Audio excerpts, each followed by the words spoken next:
We are back with the 148th edition of the Quarantinecast. Like always, I'm excited for these. Extra excited for this one because I have a Canadian joining me. Usually, I get a lot of Americans or people from overseas. I find that there's not as many Canadian fighters that are at a high level as we'd like to see. So, with that being said, I was able to bring one on. Without further ado, here he is. Hey, man, how's it going? Hey, what's going on, buddy? How you doing? Good? Yeah, I'm doing good. So first things first, for people who don't know, Louie Sanoudakis. Did I pronounce that correctly? Perfect. Did Oh, man. really better than most.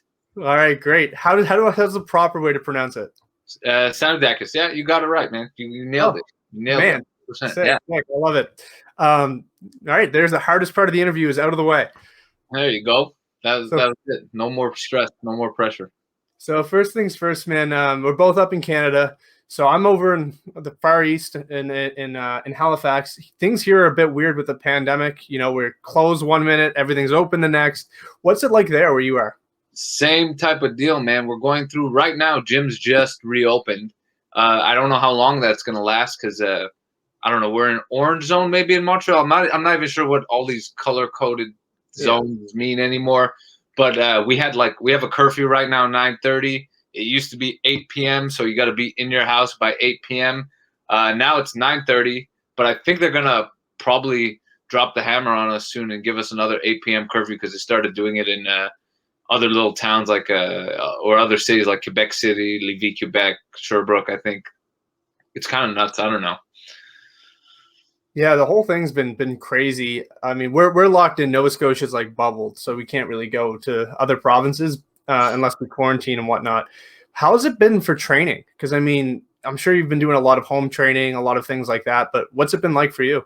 Yeah, man, we've had to do like a lot of social distance training. We got to get creative with it. You know, we don't want the government on our butts and getting into any trouble. So we got to be real careful, and we had to avoid the gym for a while. Now we're allowed to be back in the gym.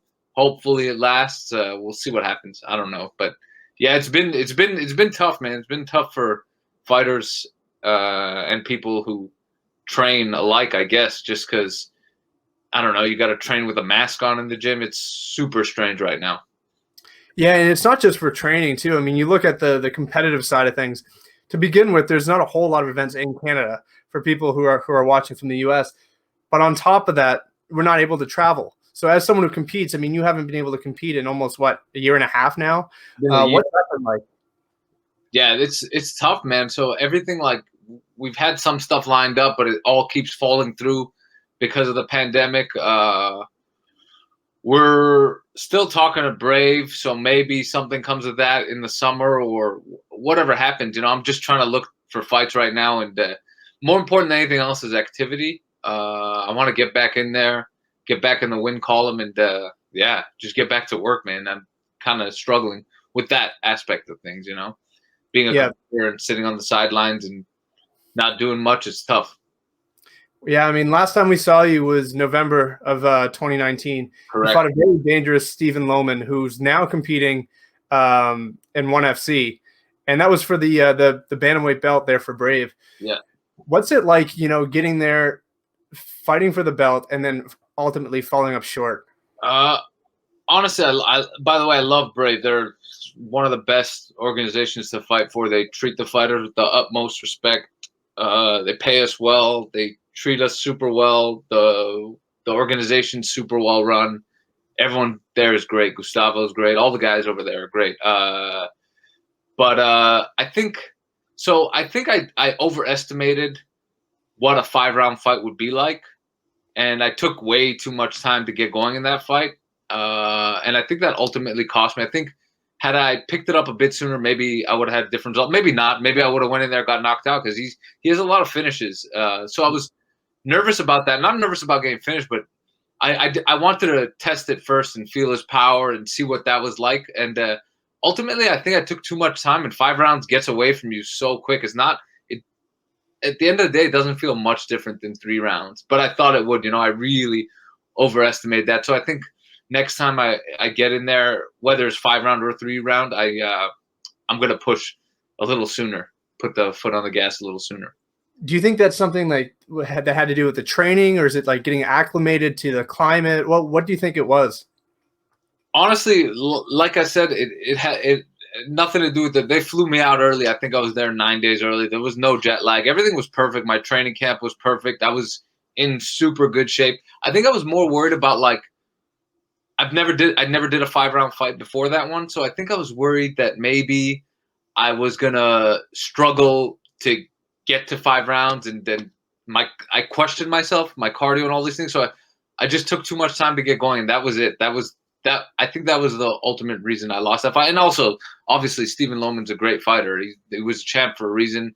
He had a ton of finishes for a reason. So I mean, yeah. So all those factors combined, I think, ultimately led to my downfall in that fight. Is it a bit bittersweet, seeing him sign with one and getting a big fight with John Lineker? Does it suck knowing, like, had you done things a little bit different, you could have that brave belt, you could be fighting for ONE FC? Maybe, but I try not to look at things from that perspective. I mean, I gained a ton of experience in that fight.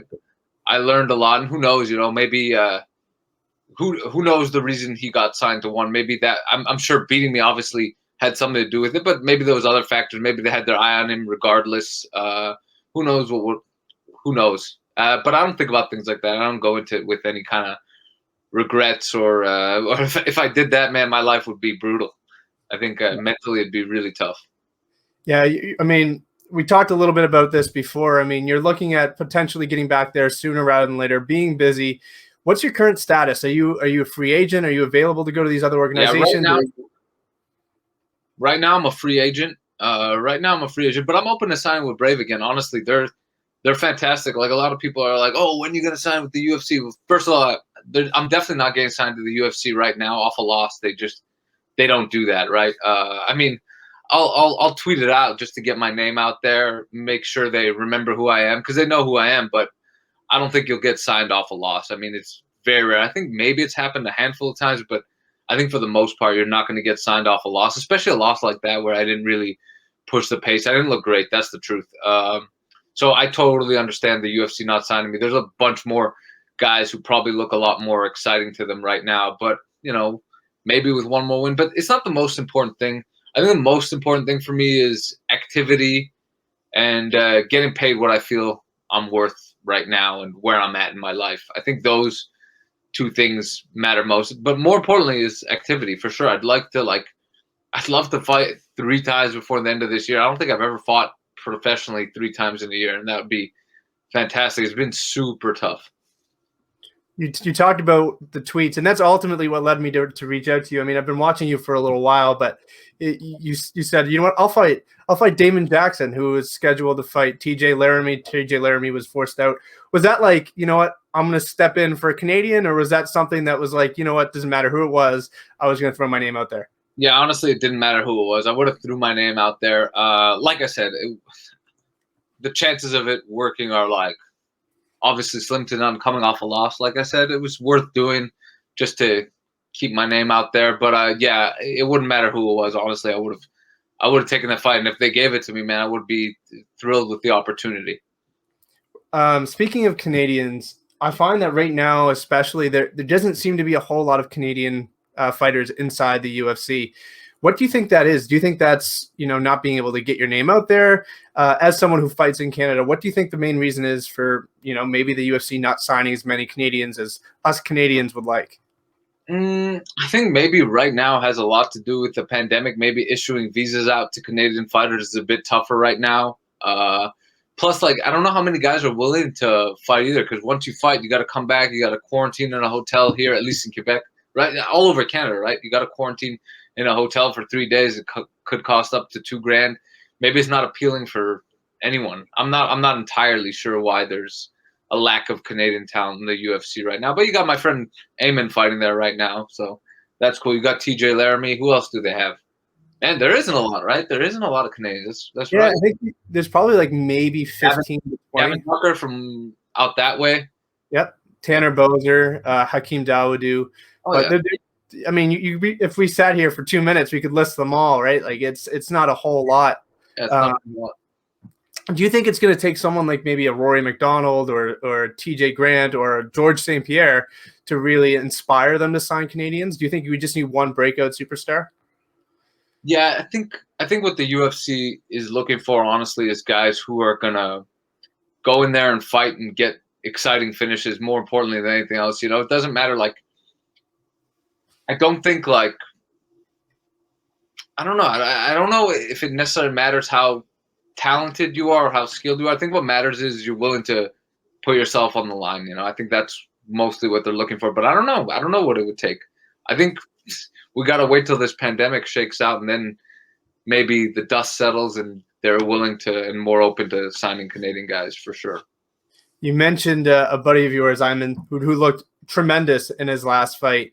What's the secret there at Tristar? I mean, anyone from Canada views Tristar as the best place to train in all of Canada. And I think it's well known that that's, I mean, in my opinion, the best head coach in all of MMA is stationed right there. What's the secret behind the success there at Tristar?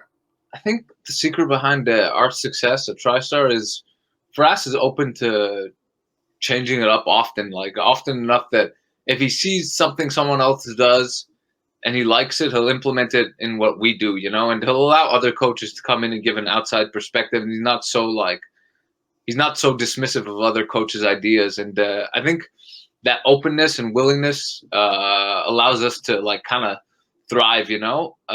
Plus, like we have like that also just the fact that George trains with us, Rory trains with us. I think that attracts a lot of guys to come train with us. Maybe not right now with the pandemic, but before that, a lot of guys come train with us. So it brings a lot of skilled guys from the outside in, and we get to train with them. We get a bunch of different looks. Like, plus we have a great amateur team too, you know. So we got this kid, Steve Bissinger. He's 21 years old. He started training with us when he was 15, 16. That kid, I swear, in like 4 or 5 years, I don't think there's going to be a flyweight on the planet who's going to be able to touch that kid. That's the truth. Yeah, I think the fact that we're able to train with all these high-level guys and all these high-level training partners that Faraz attracts to the gym allows us to kind of get ahead of the game. As someone who's in there day in, day out with like you said, George St. Pierre, how cool is that? You know, I'm sure there's times where you look back and you're like, I'm training with George and I'm training with Faraz. Like there's got to be moments where you're like, this is unbelievable. Yeah, absolutely. Especially when you first started training there and then you saw George win world titles and all these things. I mean, the whole allure obviously wears off in the sense that George is the nicest guy ever. Honestly, he's like probably one of the most famous Canadians right now, and he's such a down-to-earth, humble dude. It's crazy. Like, you wouldn't even believe it. Like, it's not an act. He's actually that nice. As nice as you see him in interviews and stuff, George is like, that's him, man. He's kind of a goofy guy, funny guy, just a very, very low. I don't even think he realizes how much of a star he is, or maybe he does. I don't know, but he's really, really low key. Yeah, I mean, he really is. From an outside perspective, there's very few guys who reach that level of superstardom and then just kind of remain humble. And he's always been that way. And it's amazing to see from the outside looking in. I want to talk about a couple more things here, and then I'll let you go. Cool, but one thing throughout your career that's kind of eluded you was these finishes. I mean, it's been a while since we've seen a finish. What do you think it takes to get that finish? Is it just your fighting style? Is it just these mental things? What's it going to take to get that finish? I think a lot of it has to do with, I think sometimes I start to get ahead in the fight and I feel like, okay, I'm so far ahead now. I don't need to pursue the finish further. This guy is, and maybe this sounds cocky or whatever, but I feel like sometimes I'm fighting a guy and I feel like this guy's not on my level. I don't need to put myself in danger or at risk to getting finished. And I think that's why the finishes, but I've been working on that diligently in the gym, man. I got like, I figured out a way where I'm able to up my volume and monitor that. I'm not going to say how I do that, but I figured out a way to do that now. And I think I'm like going to be a lot more successful, and I'm going to be able to pursue finishes a lot more. I can't promise you I'll finish more guys, but I really do think it's going to help me out a lot and make my game overall more exciting, because I think that's my biggest criticism. A lot of guys think I'm not super exciting, which is fine, I guess. But yeah, hopefully that changes. George had that same criticism too, right? Like Yeah. he won fights though, and he ended up being, in my opinion, the greatest of all time. Absolutely. I totally agree. The main thing is to win fights, right? Everything else is secondary, in my opinion. Winning is the most important thing, but yeah, getting finishes. You need those finishes to get the eyeballs on you too. You know what I mean? And I understand that, and I realize from a marketing and business perspective why it makes a lot of sense, and that's why I've really been working hard. And my next fight, I'm almost certain I'm going to get a finish. Do you think that this layoff helps you? I know a lot of guys I've spoken to have said, you know what, this layoff was actually nice. Some guys hate it, but do you think mentally that this layoff was kind of nice at this point in your career? Mentally, I think it was fine. Right now, I'm kind of itching to fight. Like, I don't want it to be 2 years before my next fight, you know, because in November will be 2 years. So I'm itching to only in the last, like, I want to say 2-3 months, I really started feeling the itch to get back in there, like really struggling with that side of it. Like, oh man, I haven't been there in a long time. But before then, I'm fine. You know, I'm content, and I really do think I was able to improve my game like tremendously. All right, man. Well, I don't want to take up any more of your time. Is there anybody you'd like to thank, or anyone you'd like to shout out, any sponsors or anything like that before we end it? I want to thank all my training partners, Eamon, Steve Bissinger, Arnold Allen, Mandel Nalla, who's fighting tonight on Bellator. That guy's Mandel's amazing, man. I'm telling you, like that guy's gonna be a star. I mean, he's already kind of a star, but I think after tonight's fight, there's gonna be a lot of spotlight on Mandel. I hope. All right, man. Well, thank you. All right, man. Well, thank you very much for the time, and hopefully we get to do this again after your next fight. Absolutely, man. Hit me up whenever. All right, man. Best of luck. Thank you. Have a good one. All right, there you go. So it's always nice to talk to another Canadian. I don't speak to enough Canadian fighters. So, yeah, with that being said, be sure to check him out. He's got some very, very impressive finishes over in Brave. He looked unbelievable. Hard Knocks MMA as well. He's fought there. But, yeah, be sure to check out some of his stuff. Follow him on Instagram and Twitter. And if you guys haven't yet, be sure to like, comment, and subscribe. Check us out at fighterpath.com. And we will see you guys next time.